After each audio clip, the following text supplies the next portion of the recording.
This is a week 3 of Patrick Lecture 15, Influence Between the Spiritual and Material Worlds. This part is the meaty part, this part is the juicy part, and this part can be a section that is easy to misinterpret and can be challenging. Why? Because the guide he's remarkably unashamed of saying this is the way it is. There are other topics the guide talks about that I am more challenged by, and he does the same thing. This is the way it is. He doesn't apologize. He doesn't pull punches. This is the way it is. If you'd like an explanation, I will go 1, 2, 3, 4, 5. Now you know. However, it's not that easy for human beings to really accept this. So I'm going to start off with some metaphors, analogies that humans have held on to and then released as an invitation that we hold on and release, and we gain knowledge because of our releasing of old beliefs. These are the two I came up with. First is that it took until, give or take, around 1847 before generically physicians began to accept the value of washing their hands before surgery. No latex gloves, no prep, just washing their hands instead of going from one infected body to another infected body. It's pretty bad. 1847, not that long ago. Why? Because some physicians were putting together cause and effect, and they said, we believe that there's something going on that we can't explain to you right now, but we think there's something going on that clean hands reduces the effect of. Well, what is it? Can you prove it to me? No, we're just, in other words, the proof was if you wash your hands, less infections happen. But they couldn't explain the mechanism of bacteria and viruses. And the people who wanted proof said, well, when you prove it to me, I'll wash my hands. Until then, not washing my hands, it's tiresome. The second example I found, I was looking for examples, was that it was Edwin Hubble, who the Hubble telescope is named for, in 1923, who figured out that some of the stars in the Milky Way galaxy were not in the Milky Way galaxy, that they were outside, and they were of themselves galaxies. Now, there were suspicions in the 1700s, but until you develop a telescope powerful enough, these are theories. And theories are so easy to dismiss. Where's the proof, etc.? Just like viruses, bacteria, and viruses. So with these two examples, what I'm going to suggest is the guide here is laying out how the world of spirit operates. Accept it or don't accept it, up to you. And in the back of my mind was a quote from Shakespeare, which is, there are more things in heaven and earth, Horatio, than are dreamt of in your philosophy. Quote by Hamlet in the play Hamlet. Shakespeare knew this. He knew there was more. We aren't there yet. It's really hard to operate under rules you don't understand based on, you can't do this because of this thingy out there that we can't explain to you. So human beings tend to hunker down and say, prove it, show it to me, or I'm going to do what I want to do. Now, I'm saying all that in preparation for explaining this weird stuff that I remember is how I thought of the guide's explanation the first time I read it. And that is that the world of spirit coexists with the material world in ways that we, to this point, have not been able to develop telescopes and microscopes and tools and instruments to measure. Meaning that there are spheres of influence in the world of spirit. There are negative influences in the world of spirit. And that it is possible for us to invite them and be influenced by them without any conscious knowledge. Now, that's just as hard as a physician being told they have to wash their hands to prevent infections from a thingy that nobody can prove. Or for an astronomer to accept that the world is bigger than an already large Milky Way galaxy.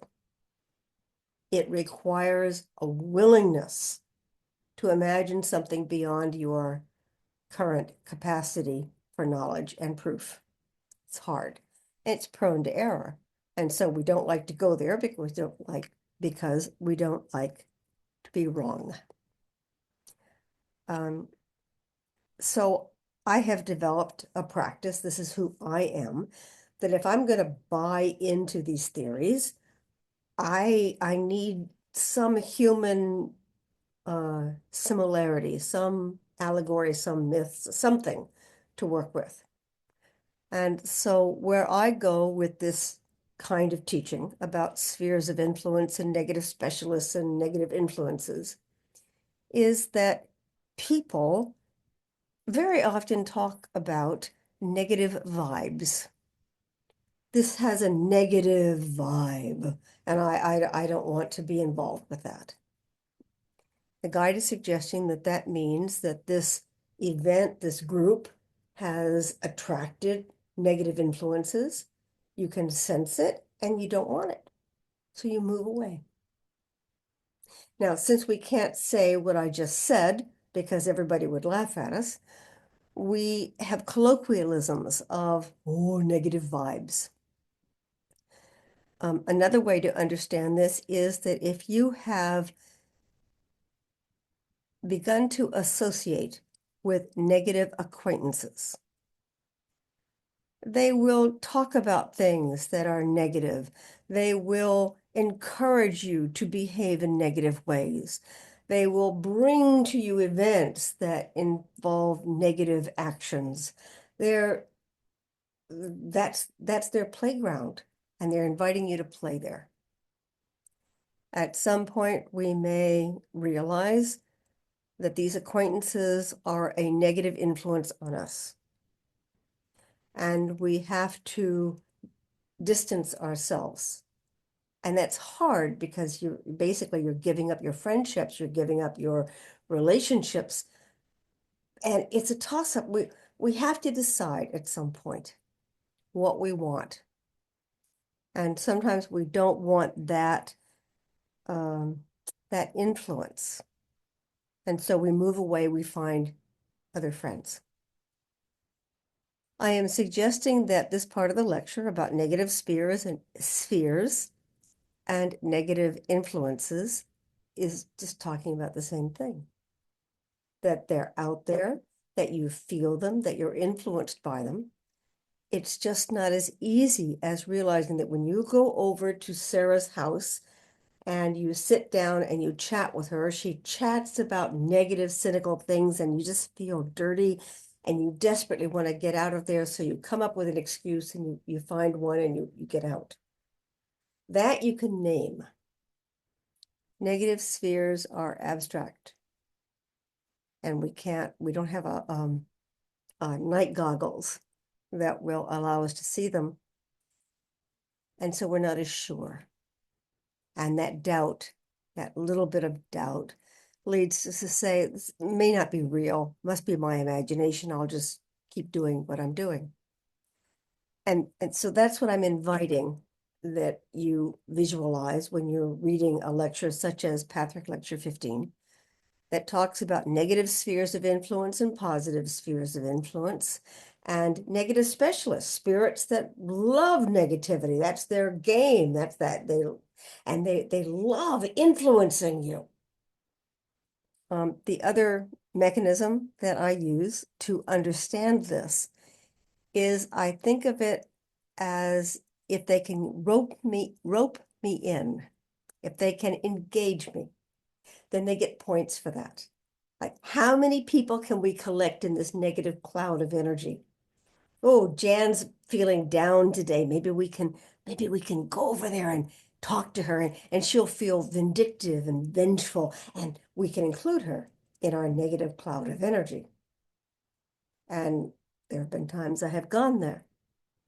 And there are other times where I can feel it and I just don't want to be there. I don't want to be that person, have that energy, etc. And I take conscious measures to lift my spirits, to go watch something else, to take a walk, to talk to a more positive friend. This is how I'm inviting you to see what the guide is saying. Um, so, let me see if there's anything else. Key for me is that the guide says that both positive and negative influences only have power over us, if you want to call it power, or what I'd prefer to call it influence. They only have influence over us if we allow them. There has to be an invitation. That's crucial for me. It's a foundation stone of my understanding of this kind of spirituality. Again, let me tell you how I structure that. I think of the cultural, Western Hemisphere kind of stuff, but I think of the cultural idea of Faust. Now, in the United States, it's the Devil and Daniel Webster, or there's various stories, but the European tale of Faust holds the concept, and that is that the devil can get you to sign, and once you've signed, your soul is his, and there's nothing you can do about it. From a Pathwork perspective, that's not true. Yes, you can sign. You can sign your soul over to negative forces, and in return, you can receive money and wealth and fame, etc. From a Pathwork perspective, this is an invitation for you to realize this is not a good deal, to take the money, fame, fortune, etc., and find that it is empty, that it is not nourishing, that it is not fulfilling. And at that point, you're allowed to renegotiate the deal. That negative forces cannot take your momentary weakness and turn it into a lifetime of slavery or bondage. However, you may need to give back what you got.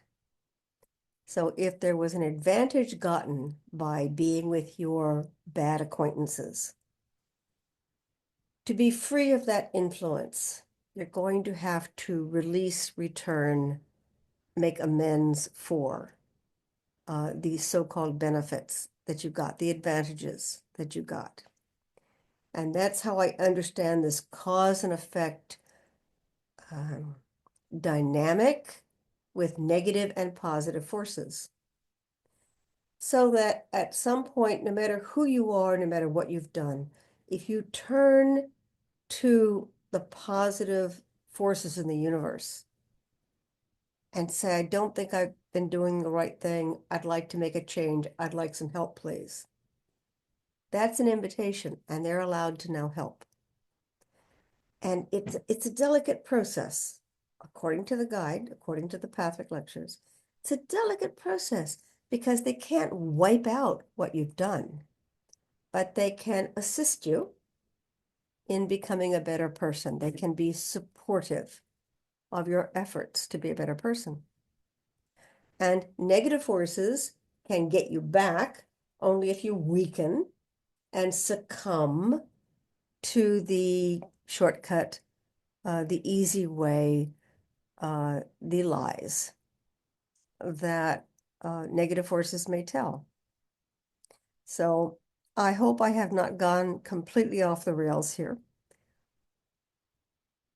But this is how I interpret, how I work with, how I hear, see, and translate the Pathfic lectures into something I can understand while holding that that's an analogy, it's an allegory. And that the real reality is more complicated. This is the best I can do. So that's what I attempt to do when I chat about this. Hope it helped. Thank you for listening. Pathfic Lecture 15, The Influence Between the Spiritual World and the Material World.